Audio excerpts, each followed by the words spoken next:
কাব্য ভাইকে কেন old sniper king বলা হতো এই ভিডিওটা দেখলে সেটা তোমরা বুঝতে পারবা। আজকে হঠাৎ ভিডিও দেখতে দেখতে কাব্য ভাইয়ের পুরনো একটা ভিডিও সামনে আসলো, যেটা কাব্য ভাই তার স্নাইপারের গেম প্লে দেখাইতেছিল। তার স্নাইপারের গেম প্লে দেখা জ্ঞান ভাই সহ আরো 2-3 জন ইউটিউবার সেই লেভেলের রিয়াকশন দিতেছিল। 2019-20 সালে স্নাইপার চালানোটা এতটাও সোজা ছিল না। আর তখনই কিন্তু আমাদের প্রিয় কাব্য ভাই স্নাইপারের গেম প্লে দিয়ে ইতিহাস লিখে আসছে। আমার একটা পার্সোনাল কথা বলি, কাব্য ভাইয়ের যে এই ওল্ড ড্রেস আপটা না, এটা একটা সময় আমার আইডিতে পড়ানোর স্বপ্ন ছিল। কাব্য ভাইয়ের কাছে আমার একটা রিকোয়েস্ট, সে যদি আমার এই ভিডিওটা দেখে থাকে তাহলে তার এই গেটআপ নিয়ে যেন স্নাইপারের একটা গেম প্লের ভিডিও আপলোড করে। সবাই কাব্য ভাইকে এই ভিডিওতে উড়াদুরা মেনশন করো। চলো তাহলে ভিডিওটা দেখা যাক। তার আগে একটা কথা, তোমরা কিন্তু অনেকেই আমার ভিডিও দেখো কিন্তু ফলো করো না। কষ্ট করে তোমাদের জন্য তো ভিডিও বানাই, ফলো করে না হয় আমাদের ফ্যামিলির মেম্বার হয়ে যেও। দিয়ে দিব মানে ভালো খেলছো, তেমন খেলছো তাই বল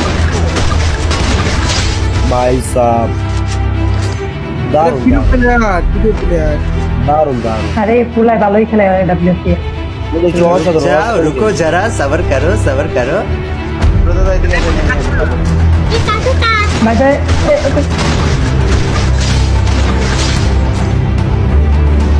भाई साहब मजा आ जाएगा। अरे पांडे जी हमको मत मारो। ড্যামেজ আছে ওটা। ओके बेटा रुको जरा सबर करो।